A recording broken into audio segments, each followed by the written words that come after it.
Cappuccino, caffè latte, mochaccino, iced cappuccino, iced caffè latte, Monte Bianco, Sotto Zero, espresso, double espresso. What do you like to drink? Picked, crushed, dried, burnt, ground, squeezed and scalded, a brown viscous liquid imbibed by millions pours billions into the global economy. Some men drink alcohol, some men juices of the vine, but as for me, I'm very simple. Give me coffee every time. Coffee is a drug. Okay, madam. We sell legally addictive stimulants. Give me coffee, coffee, coffee, and you've absolutely found yourself a friend. You build this business cup by cup, all right? And it is only that experience of, wow, that was a good cup of coffee, okay? As long as I'm in your area, am I going to go somewhere else? Trust me, if you serve a great cup of coffee, you will have customers. Give me coffee, coffee, coffee, and you've absolutely found yourself a friend. You sell drugs. You sell good drugs, you'll have loads and loads and loads of customers. And to satisfy their customers' cravings, dealers in legally addictive stimulants are prepared to undertake long and arduous journeys, even to the ends of the earth. In their search for the source of the best stuff, they will travel deep into remote regions of exotic lands. In this case, the land of the Incas. The Inca gold is long gone, and while the Peruvian people must scratch a living as best they can, a geographical accident makes equatorial Peru's rough mountainous terrain perfect for growing something the world does want to trade with them: coffee. After oil, the second largest globally traded commodity. What the Peruvians call the new gold. Way down among Brazilians, coffee beans grow by the million, so they have to find those extra cups to fill. They've got an awful lot of coffee in Brazil. Not to mention Ecuador, Cameroon, Vietnam. Along with Peru, there's an awful lot of countries who depend on hard currency from this cash crop. They've got 1,000,000 tons of coffee in Brazil. Therefore, you want to sell more coffee? I mean, that's what we're all about. We want to teach you the skills today to make a coffee that tastes good enough to sell the second cup. And the third and the fourth. Next, please, madam. The world downs 2.5 billion cups of coffee daily, with many pairs of hands making a buck between the consumer and the coffee-growing nations. Coffee grows in a very, very narrow band around the perimeter of the Earth, the equator. It's called the coffee belt. The finest coffees in the world grow above 1,500, 1,600 meters. But to taste this exotic brew requires nothing more arduous than popping down to your local supermarket, where coffee, along with the produce of the entire world, is laid out at your feet. For Lawrence and his niece Natasha, it's simply a matter of choice. Let me get the list. Lunch, Sunday lunch for 6. Okay. We'll decide on the soup now. French onion soup. Onion soup, but if they've got wild mushrooms, wild mushrooms. But if they've got nice mushrooms, we'll do mushroom. A Yeah. Sunday roast. Scottish? Now, should we have some English cheese? Yeah. I mean, I'm so full of French cheese. Oh, coffee. We're out of coffee. With over 200 brands already vying to be our morning pick-me-up or our after-dinner espresso, who would want to travel 8,000 miles in search of a new coffee? Well, Café Direct would. They want to launch a new gourmet brand, and their new MD, Penny Newman, has come to sample the goods.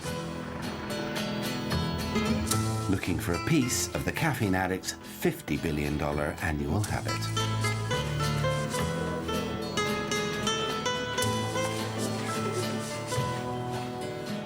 The bean with a buzz has come a long way since a 14th century Ethiopian goat herd made the brilliant connection between his frisky herd and some wild berries they'd been eating.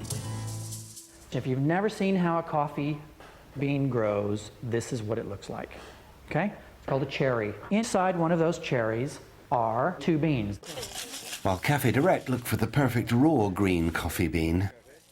The husks away, yeah, so we can look at the colour of the bean and make sure that it's the proper quality. Michael Fairholme at Urban Espresso runs all-day masterclasses. Look at this coffee. Can you see the oils, the little itty bits of oil that are starting to come to the surface on this? Those oils have all the flavor. This is On how to turn the roasted bean into the perfect cup of coffee. Now, here's the problem. If you do not reach at least 88 degrees, the coffee oils don't open up. Yeah, is this Seco, good? seco. Seco? It means it's dry. Now, the grind. There's 2 degrees of coarseness here. I'd like you to take 2 hands rather, and go like this at the same time. Can you see the difference? This is good, isn't it? All right, one's coarse, one's fine. Yeah, it is. Can you feel it? Oh, no, not very good. Get yourself a great grinder. He's been rubbing for 10 years. Oh, right. Let this be where you spend your money. 5,000 miles away, in the frenzied climate at the Coffee, Sugar and Cocoa Exchange in New York, the future value of billions of dollars worth of coffee changes hands in the trading pits. Those involved directly in the coffee chain, producers, exporters, roasters, agree to buy or sell coffee for a fixed price at a future date, hedging against uncertain availability. But there's another way to profit from coffee. Well, you could speculate in terms of the futures market. It's called scalping the market, keeping a beady eye on shifting prices and guessing right.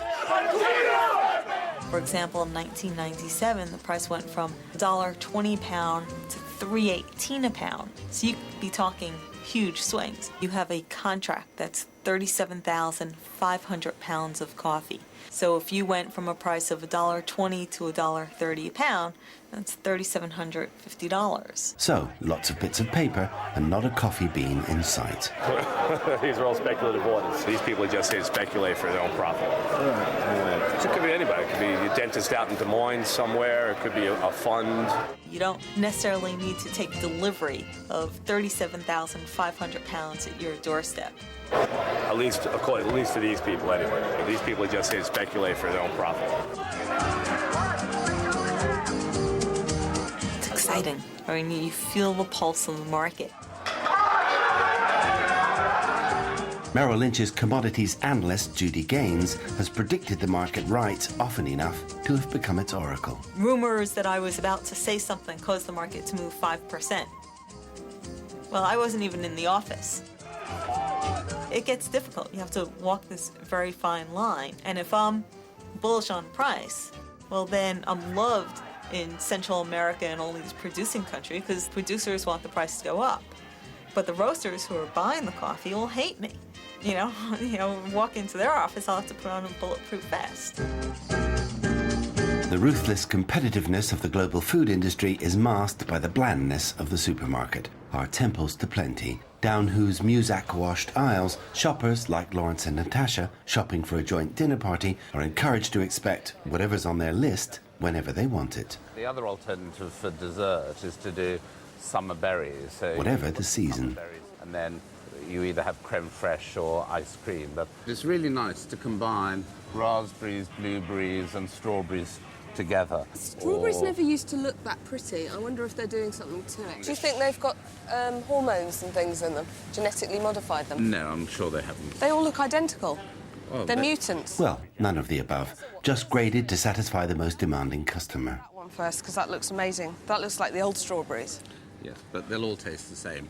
Raspberries, they come from South Africa, and the blueberries come from Chile. I'd rather buy stuff from this country so that it doesn't go through the travel. Yes, but you've got to say, if you're bringing something in from South Africa, it can be picked one day, it can be washed the next day, and it can be on a plane the next day and come here. Whereas if it's coming down from Norfolk, I mean, it can still take a week to get here. Yeah, so it could still take us as long to get here. But now you can get food from all over the world, and it's still very fresh. It's obviously flown over. Yeah. And things get radiated slightly when they're flown. They're fine. This is another one of your theories. No, it's a fact. So everybody that's flying around the world is being radiated. Yes. silly. Another unfounded food fear. But the nice thing today is you can get strawberries any time of the year because they come from different places. So now there is no corner of a foreign field that couldn't be growing cash crops for our out-of-season culinary desires. So have we become more discerning? Café Direct is banking on the fact that as foodies without frontiers, we are now keen to indulge in a little exotic global taste tourism. Coffee could almost be the emblem of globalization.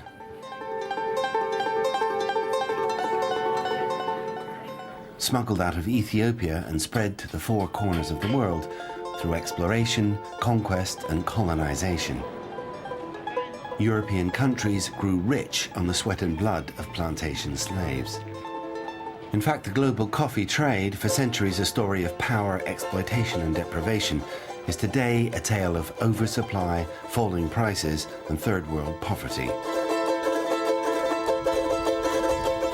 Café Direct want to change all this. They're alternative traders, trying to make commerce with a conscience. And they hope to have found perfect marketing inspiration in the lost city of the Incas for their new gourmet coffee. This is Machu Picchu. Machu Picchu. And what's happening is, you've got these incredible sights on the mountaintop, plunging hills, and valleys on either side. And then turn it on its side, and with very little jiggery-pokery, what they brought out is the human face. To educate more than just our palates. It's still work in progress, I think. The word. Café Direct, think it. There's got to be the strap line, isn't it? And then exotic coffee is the perfect food for thought. Café Direct must try to get people to think about what they put in their trolleys. But shoppers already have a lot on their minds. Horseradish. Why don't you make some? Oh, I can't be bothered. The usual concerns of convenience, price, lifestyle, taste. I wouldn't get white rice. But as Lawrence and Natasha make their choices, Nope. navigating the endless aisles of groaning shelves, Oh, this Pulses is and fantastic. nuts. This is a nut person's paradise. the issues are also piled high. Both shopper and shop must now tick off a growing list of public and private concerns. E-numbers, additives, cruelty to animals, wasteful packaging, free-range production, food miles, colouring, preservatives, pesticides, salt, the wrong kind of cholesterol, the right kind of fat. Well, half fat is better for me. While also navigating their own host of personal preferences, needs and beliefs. Now, you have to come with me to the meat counter. Behind which lurk wider issues of hormone treatment, animal husbandry, the rural economy. Yeah.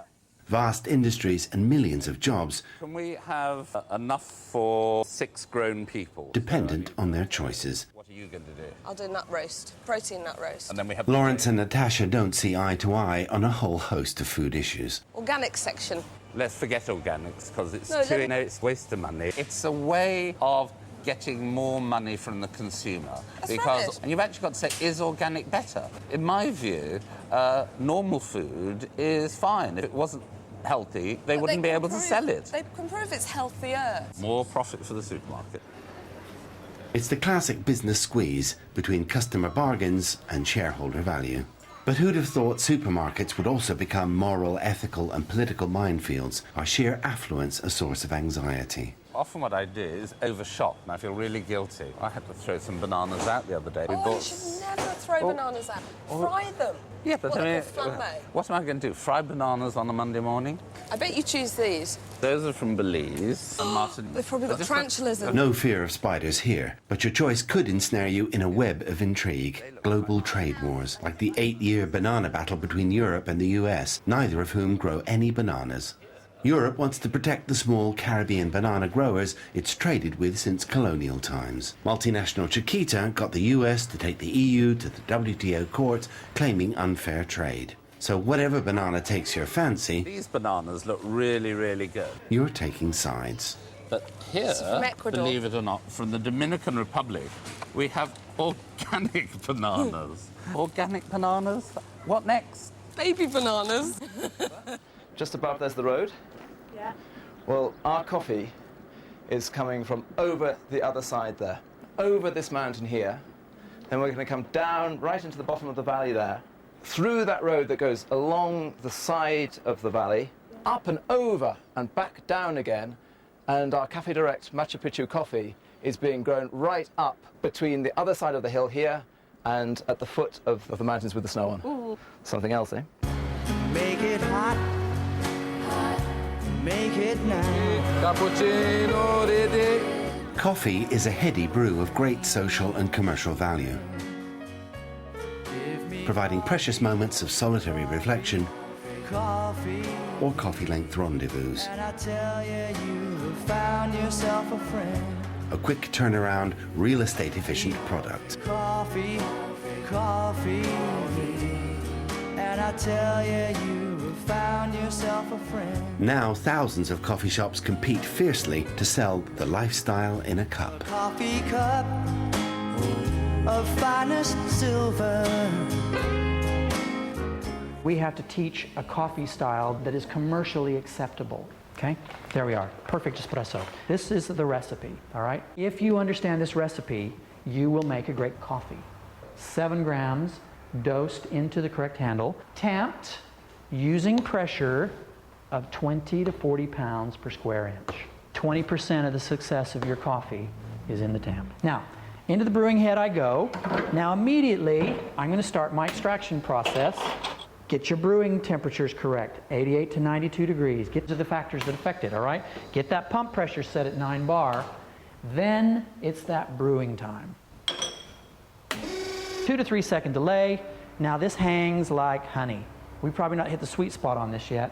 It's a thick, visceral pour, all right? Okay, we're now at 20. 25. Okay, now. There's many a slip twixt cup and lip, but get it right and you're looking at liquid gold. A coffee cup of finest silver. Avanti ragazzi, avanti, move! It's an entrepreneur's dream, From a golden can. turning a generic brown liquid, 99% water, It's percolating. into a brand, a high value-added fast food product with a 2,000% markup. Starbucks. Do you compete with Starbucks? With 3 new coffee bars opening daily from Kyoto to Kidderminster, Perk 'em up again. last year alone, 1,165 virtually identical branches opened for business. Starbucks brand imperialism seems unstoppable, and they can't wait to get in. It's amazing how much business they get right away. 14 million customers a day and rising. Which sounds like good news for the coffee producers. Except that the global coffee trade is fraught with ironies. Irony number 1. Equatorial countries looking for cash crops have been planting and picking coffee like there's no tomorrow. The weight as well. This guy was starting off on his hands and knees, and the weight was amazing. I mean, it's great sacks of coffee on their heads. But if a cash crop is overproduced, eventually it'll yield less cash. How long have you been growing coffee? ¿Cuánto tiempo está usted dedicado al cultivo del café? 32 years, more or less. 32 years. Where's your farm? ¿Dónde queda su chacra, señora? In Remolino, way up there. Very high up. Irony number 2. The more we acquire a taste for coffee, the less we drink. Take away, sir. Take away. The kitchen sink used to be the biggest consumer of coffee, as gallons of stale office sludge was poured away on a regular basis. Now, we nurse our 3-pound mochachinos or double decaf skinny lattes, perhaps only twice a day. So forget mountain coffee, now producing countries are growing coffee mountains. And who finally picks the cherry? ¿Y quién realmente se encarga de lo que es la cosecha en sí? Everybody. Everybody. The kids, the husband, the wife, everybody. So global coffee production is up, but consumption is down. Something's got to give, and that something is the price. Irony number 3, as we are prepared to pay more for a cup of coffee, the farmers must accept less and less for their crops. Irony number 4, the infamous coffee cycle. When the price is attractively high, farmers everywhere plant more coffee. It takes 3 years for a bush to bear fruit, at which time, inevitably, there's a sudden glut of coffee flooding the market, driving the price down again. With tons of coffee lying around in warehouses and a dog-eat-dog attitude amongst some coffee-growing countries, the problem won't go away. But it's a weird world of winners and losers. Now, what does this mean to us? For us in the business, those who try to make money at this, the difference between 8 pounds a kilo and 15 pounds a kilo is the difference between 7p and 10p a cup. It means nothing. Irony number 5. To the retail coffee trade, the cost of coffee is insignificant. Not so to the farmers at the start of the value chain. A 70-kilogram sack of coffee might fetch the farmer a mere $50 at the current world price, but it'll make 10,000 cups of coffee with a street value of $20,000. At the other end of the value chain, what does it mean to the supermarket shopper? Oh, coffee. We're out of coffee. Let's have a look. Coffee. It's down, is it here? Irony number 6. No matter how much coffee lies unsold in warehouses, the price on the shelf never seems to go down. I like strong coffee. Okay. So... I like any coffee. As if the problems of glut and coffee cycles were not enough, coffee growers everywhere are slaves to Mother Nature. They've got an awful lot of coffee in Brazil. In glut years, Brazil, the world's biggest producer, burnt 78 million bags of coffee to stop prices falling. Another year, devastating frost drove the world price sky high. First thing I do is I look at the news.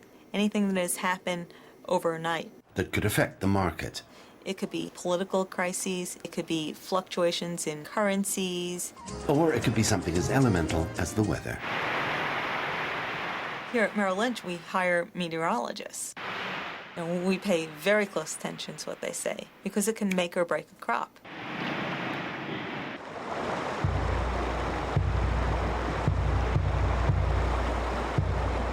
The last time I came, you came down just gently down this valley, and that was where the railway ran, and that's the direct way up from Quillabamba up to Aguas Calientes and Machu Picchu, and then up to Cusco, and that was what all the traffic went up and down this valley, right into this whole area where 140,000 people live, and that's gone. The notorious global weather effect El Niño had paid a visit.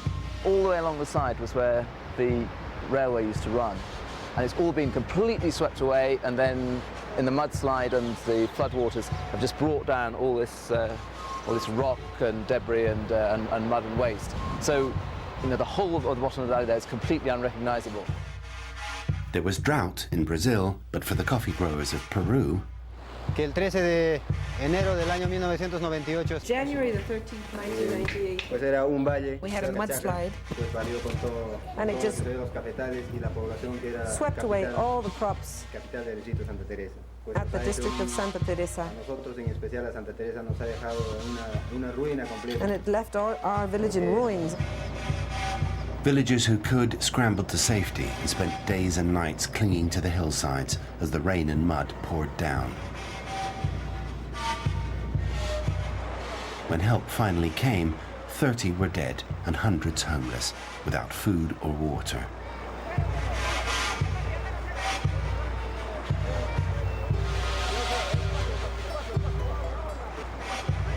And obviously there's just nowhere to think about rebuilding the railway, which is why they put the road as being cut out, and rather than going along the bottom of the valley, we're going to have to go right up high, up to over 2,000 meters, and then back down the other side to Santa Teresa. This perilous dirt track, 1,000 feet up the side of an Andean mountain, is now the Machu Picchu coffee growers' only link with the outside world. In the wet season, it's completely impassable. Apparently, every day there are landslides, and it's very, very slippery and dangerous.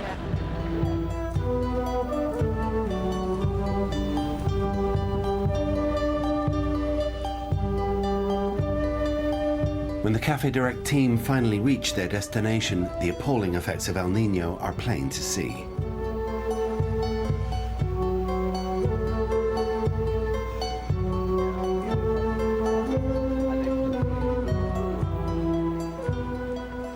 I was extremely moved as we travelled down the valley into your village, and also to hear about what happened last January. A medida que salimos de Quillabamba, a lo largo del camino, se iba explicando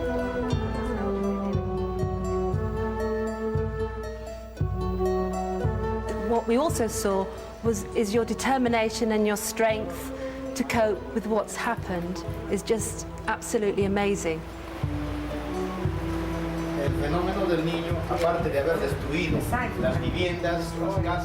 Cafe Direct finally come face to face with the coffee growers who are both the subject and object of their new Machu Picchu brand of coffee. The latest crop of which lies drying in the ruins of the village church, so recently submerged by the floodwaters. With their homes and livelihoods destroyed, what the villagers needed was money, cash to rebuild. But in the shadow of one of the world's top tourist destinations, their plight seemed hopeless. What was left of their principal cash crop, their precious mountain coffee, only had any value if they could get it to market. But with the railway washed away and Santa Teresa inaccessible, the crop was effectively worthless. They carefully tended, harvested and processed the green coffee beans just the same.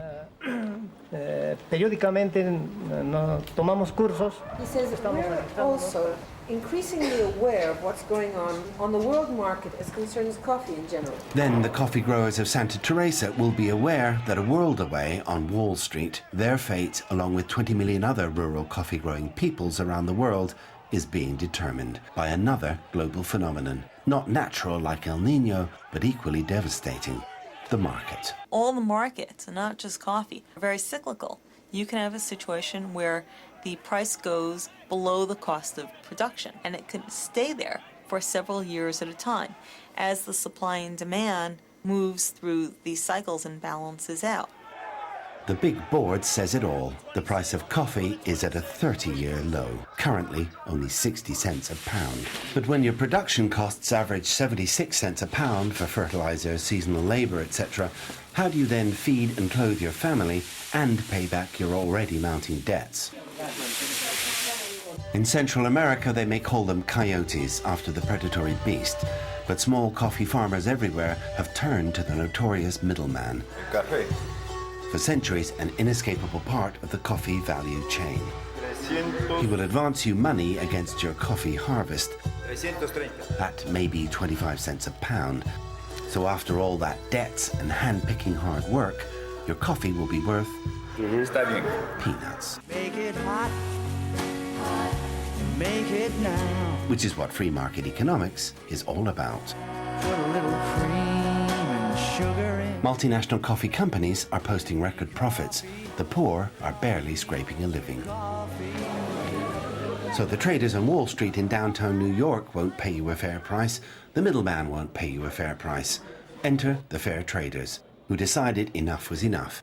It was time to give people who worked hard for our delicacies the right to a living wage, linking the farmer To the consumer through you, through Cafe Direct. Cafe Direct have cut out the middleman, promising $1.60 for every pound of coffee, however low the world price goes. And as you can see, the town is now being rebuilt. We're starting from scratch all over again. With the support we've received from Cocla and your support, the coffee growers are going to feel much more enthusiastic and eager to overcome the difficulties that we're now facing. We are also striving more and more to produce a higher quality of coffee, because we understand that the consumer on the other side of the world, in England for instance, that's what they demand. I think that's nice, actually. Nice colour. Also from the ecological viewpoint, we understand why it's important to grow organic coffee. Actually, we should look at organic. I don't want organic coffee. So your aspirations are now meeting with the consumers in England, yes? So today, I want to be here also to celebrate with you some really great news. I want to tell you that we will be launching in September in England. Quiero hacerles un anuncio, señores. Yo quiero decirles que a partir de septiembre de este año, en Gran Bretaña, nosotros vamos a lanzar un producto, café gourmet Machu Picchu. Yeah? Va a venir. Right, you ready for this? ¿Están listos? A sus marcas. Listo. Ya. Yeah, okay.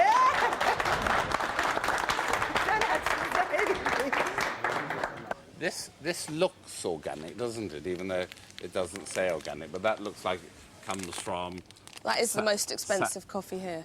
Bought directly from the Coca Growers Cooperative in Peru. Direct from the growers? Not from the middleman. Yeah? Organic? Organico? So where's that? Organic, from Machu Picchu. Machu Picchu? From South America. Mountain special?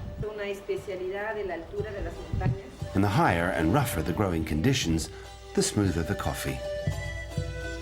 Wherever you're at in the world, there are only one of two types of beans that will grow, Robusta, Arabica. Robusta has potentially 3 times the caffeine of Arabica. Remember, our goal is to be able to make a coffee that tastes good enough to sell the second cup. If you have chosen a blend of coffee that is heavy in Robusta, the natural desire for that second cup will not be there. Somewhere between 350 and 400 milligram of caffeine is the max. Then the edging side effects start to happen. That desire to kill the person next to you starts up. We've all been there, right? Apart from caffeine, coffee contains 2,000 chemicals. The alchemy of roasting, grinding and boiling transforms a tasteless, indigestible green bean into a rich, dark, habit-forming concoction. Oils, caramels, carbohydrates, proteins, phosphates, minerals, acids, ash, trigonylene, phenolics, sulfides. Sounds delicious, doesn't it? There's an art. Café Direct's coffee buyer, Richard, demonstrates the art. It's got a certain edge to it. It's just slightly bitter. Also a science. We've got to get to 88 degrees, but if we exceed 92, we burn the coffee. So it's a real tricky process. It's nicely balanced. So there's an art. There's a sweet spot. Every coffee has one. There is a point where there's a balance between acid and bitterness. Somewhere between that 20 and 30 seconds, that coffee has a sweet spot and it's going to taste good. Your goal is to hit the sweet spot. And the flavour is like the bouquet. If you talk about wines, that's the particular characteristics that evocative. Really know where it's come from. That's probably what remains with you afterwards is the flavour, because that's the fundamental characteristic, and that's what makes each particular coffee very special. It's drawn down to the soil, the sun and the climate. Very important is the height. Because the conditions are more extreme, it means that the coffee matures and ripens more slowly, more time to be in the sun, and you get a very hard bean as a result. This actually packs in more of the flavour. It's the oils in the coffee that produce the flavour. Coffee is 99% water, 1% solid. Only one, okay? Now, our goal is to get the 1%.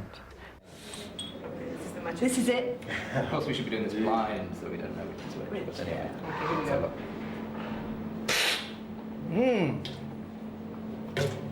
That's got a fullness and a smoothness and just a slight edge of acidity. That's a pleasure. muy lleno. Una pizca de acidez solamente. Really fills them out. In fact, it's so good you can't spit this one out. It really is. It's beautiful. This has been touted as a fine, organic, gourmet mountain coffee. Now, can it do the business? It's all very well guaranteeing to pay more than double the world price for it. Really nice. But this experimental upmarket product will have to pay its way, just like Café Direct's mainstream instant coffees from other parts of the globe. And what they do, we put it in a cup and we add hot water. And then what do? We spoil it. Because then we add milk and we add sugar. Put a little cream and sugar in. If the products fail, the farmers are back in the world market getting less than it costs to grow the coffee. So to do good, it must taste good, look good, and fly off those supermarket shelves. Going head-to-head with multinational giants like Nestlé's, who control 40% of the world coffee market. With enormous buying power and a rock-bottom world price, Nestlé's have reported record profits.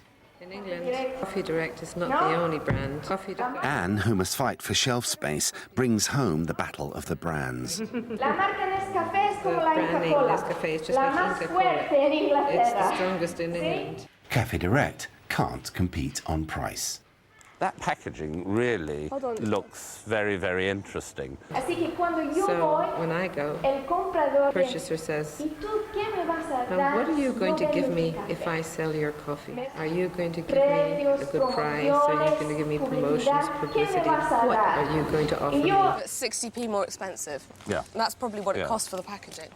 and the design. And I tell them, well, you know what? I can't give you lots of promotions. I can't offer you premium discounts. So you've got photographs in here, and that would be more expensive to design than that. Yeah. It's available. What I have are the histories, the anecdotes, the stories of the small producers, such as this gentleman over here, this man who's traveled for an entire day, 8 hours. The other man who carries the bags on his shoulders, that's what I can tell them about. Because the brand name Nescafe doesn't know its own producers. I now know.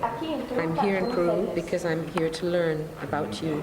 Fair trade gives us several advantages. It means we can invest in our education, our health, organic farming methods and growing the highest quality coffee, says Raúl del Aguila. She's the direct representative of what we do. So surprises me.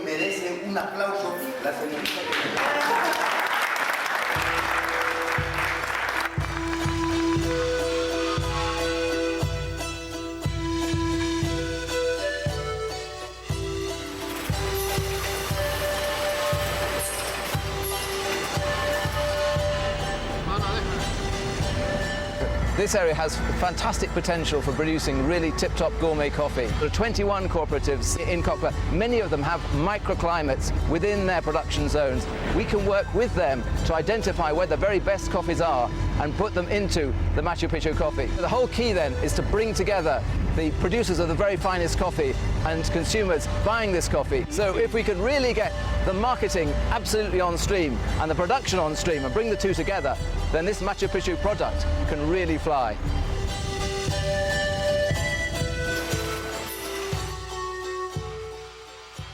I suppose this is most probably a politically correct coffee. It is. It's a bit like the Body Shop of coffee. Oh, here. It actually gives political reasons on this pack. Yes. But because it's politically correct, we're paying a very large premium for it. But some people are 8 hours walk away from where they deliver their coffee. Yep. And so they'll carry it. Do they 8 hours use walk. things like donkeys or anything Yeah, they like do, that? but some of these places are impassable with donkeys. You'll see how inhospitable how inaccessible some of the places are. Also following the coffee trail with Cafe Direct, Albert from parent company Twin Trading. We're probably now about 1,600 foot up. But one of the things for me, we should think as we go, the way farmers bring coffee out, how beautiful this place is, but how hard it is to work with. For the fair traders, charity begins 10,000 miles from home. 1,600 meters up in the Andes Mountains. Great. Gosh, you can't imagine this, can you? The 2.5 hectare small holding of the Quispe family. Gosh, isn't it steep? Cafe Direct's MD is initiated into the finer details of organic Arabica coffee production. I'll ride on the back of you. And finally sees the very ruby fruit that will make up the Machu Picchu brand. Fill this up until it's completely filled up. So these are the cherries that have been picked. Aren't these looking great? Real cherries. That's after they've been soaked. This has just been picked. They just go in and then you'll see. And then it's after this. So what's the red flesh. stuff? The flesh. It's the flesh. So it's a wonderful Yes. machine. Oh, By right. magic, the cherries come out one side. So, and the beans come this side. outside.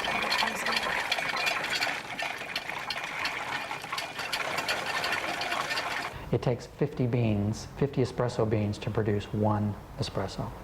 And by the way, it only takes one bad bean to spoil the whole cup. And that's why you want to spend more than 7 pounds a kilo for your coffee. Seriously. And if you do it all right and can sell that second cup, your customers on a 2-cup-a-day habit will drink 30 gallons a year. Made from the harvest of 12 coffee trees. Each of the 15,000 cherries producing the 30,000 beans you'll need will ripen at different times, which is why for centuries they've been hand-picked by farmers. But there's a coffee revolution brewing. GM coffee. It ripens when sprayed with a chemical. Great news for mechanized plantations, multinationals, and maybe for the wallet of the consumer. but the loss of a precious cash crop for millions of rural coffee farmers, who may be forced into city slums or to cultivate another drug which flourishes under similar climatic conditions: cocaine. Because all it takes is one bad bean to blow the whole cup. Okay? Late in September, the last of the high-altitude Arabica cherries have been harvested by Isaac Quispe and his family and begin their long global journey from crop to cup. 1 cherry, 2 beans, 2 sacks, 2 donkeys, 2 journeys.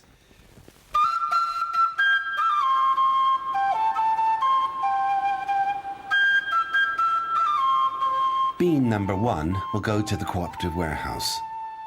Bean number 2 to the middleman.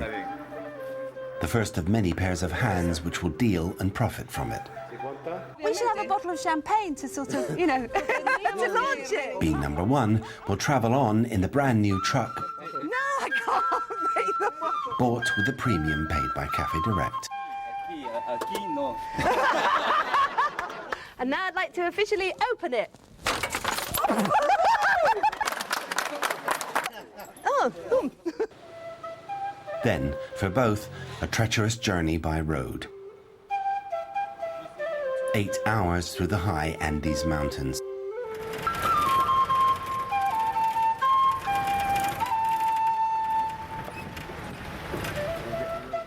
Five days by truck or train from Quillabamba to the port of Lima. Sorted and graded by skilled fingers to an agreed world standard. The 2 beans await their fate in the warehouse, till someone somewhere in the world takes custody.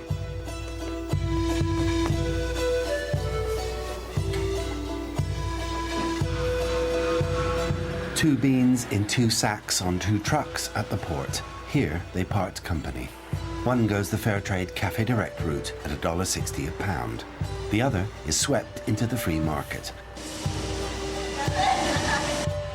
where, with coffee from Brazil, Vietnam, Tanzania, Kenya, Colombia, Jamaica, it must sink or swim with 100 billion other green beans traversing the world every day, rising or falling on the tide of volatile prices. Yet the irony is, however many beans are grown in the world, 5 times that number change hands in the trading pits of commodity exchanges. Bean 2 will be sold by exporters, bought by roasters, and distributed to one of hundreds of thousands of stores and coffee shops worldwide, cashing in on the coffee craze from Boston to Beijing, trying to get us hooked on the habit of paying $3 for a buzz and a brief taste sensation. Next, blend, grind, dose, tamp, brewing time, it's all in the mano, the hand of the barista, the human touch for that perfect coffee. This is coffee made under pressure. The order is for a cappuccino and a cafe latte. Okay. Your first decision is what? Which handle? Ah, right. Okay, pull the handle, go left, there you are. Good whack on that rubber bar. Put it in your left hand. There you go, come on over here, hold it as level as you can. And when you pull on that grinder, let your fingers, you want that jarring action. Give me 2 fingers there, shift your weight to your toes, that's it. Wipe those excess grounds off. Okay, and see you got a lovely flat pack. Right. Okay, Yep. Into the brewing head you go, and the best way is to put it straight ahead, pop in, there you go, and reach up in there, and I want you to feel those top cups. See how lovely and warm they are. Grab 2 of those, okay? In you go, and I'll watch the extraction time now. Perfect. 2 to 3 seconds. Beautiful. See that? You want to see that slower extraction. Slow it down. Slow it down. That's it. Lovely. Here's your froth. Here's your froth. Here's your froth. Now, it shouldn't be just a cup full of froth now. Now you hold the froth back, pour in the hot milk. Up it comes, up it comes, up it comes. Keep coming, keep coming. Beautiful. Now look, great ring of crema. Yeah. It's lovely, it's slick. Let me get a spoon real quick. It's thick, it's visceral, beautiful. Did you like it? Yeah. There you go. Beautiful. That's it. Some men drink alcohol. Some men juice juices of the vine. But as for me, I'm very simple. For bean number 1, a medium roast gets the nod in the final taste test. And finally ends its journey from Andean slope to UK supermarket shelf at Safeways. Coffee growers like myself live on the outskirts of Machu Picchu have produced this coffee for you. Le hago entrega de esta muestra de gratitud. Muchas gracias. Gracias. Will Machu Picchu get a sniff of the fast-growing organic gourmet target market? This, I mean, it looks basic and a bit boring. Whereas this, which is most probably very similar, looks more enjoyable. And it most probably doesn't taste much better than Safeway's Basic. With the best will in the world, it can be hard to take on the world's problems when you're just shopping for dinner. Oh, it's too political. Yes, but you're giving money to charity. Does it say that? No, but you are. How do you know that? Well, where do you think the premium goes? I mean, you're doing it to help. Yeah, probably British charities, not helping anyone in Peru at all. Well, it is, because it's helping Peru to export. Oh, I've got to get some coffee, mate. Thus helping Switzerland to export, inadvertently swelling the coffers of the world's biggest coffee multinational, Nestlé's. Why not get real milk? I mean... Because I never have enough milk to keep it in the fridge. I maybe have 3 cups of coffee and then have to throw the pint of milk away. There's only little me in the flat. Grande cappuccino for you, madame? Hence the third place, between home and work. The solo-friendly oasis, with a window on the world for a moment's time out. And here in London, the two beans meet again after their global journey. At Costa Coffee House, in all your options from Americano to Macchiato, you could order a fair trade blend, a cappuccino direct from the farmer. That is, if you're not too busy to make the connection. And I tell you, you have found yourself a friend. Well, although I wouldn't normally choose organic coffee, I'm going to try this just to see what it's like. That's the first organic thing I've actually... You want to see what it's like, but you it's like. You don't care about potatoes or carrots. But I like the packaging. See? What can you do with them? A coffee cup. Whether we're shopping for instant, roast and ground, or sipping a grande latte in a coffee shop, the world's favourite beverage provides a fix from over 80 nations. You see that pot? It's percolating. With total plantations equal to the size of Portugal. These old bones, they're tired and you can perk them up again. Each sip of the legally addictive drug giving us fleeting contact with the poor of some of the most destitute regions of the world. Nobody like my coffee? No one here? Okay. Let me tell you, you have found yourself a friend. The global economy in a cup, from crop to the very last drop. You have absolutely found yourself a friend.